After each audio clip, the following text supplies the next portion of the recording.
মাশাল্লাহ, মাশাল্লাহ, মাশাল্লাহ। যাক মাত্র ১০ মিনিটেই বাহ! কত সহজেই এত সুন্দর মাছগুলো ধরা গেল। মাশাল্লাহ।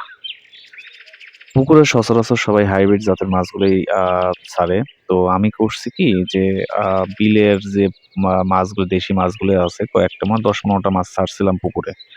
সেই ১০-১৫ টাই বংশ বিস্তার করছে যে পরিমাণে তাতে দেখা যাচ্ছে কি সবসময় তো ছোট মাছ পাওয়া যায় না। তো এইটা এরকম হলে পরে সারা বছরই ছোট মাছ খাওয়া যাবে, কোনো সমস্যা হবে না। শুধুমাত্র একটু জাল ফেলার দরকার।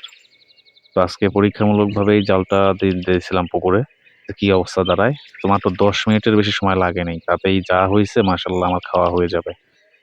তো শুধু যে হাইব্রিড জাতের মাছই চাষ করতে হবে সেটা এমন না। কিছু বিলের দেশি মাছ যদি ছাড়া থাকে পুকুরে তো সেক্ষেত্রে সারা বছর অন্তত আপনার দেশি মাছ খাইতে পারবেন।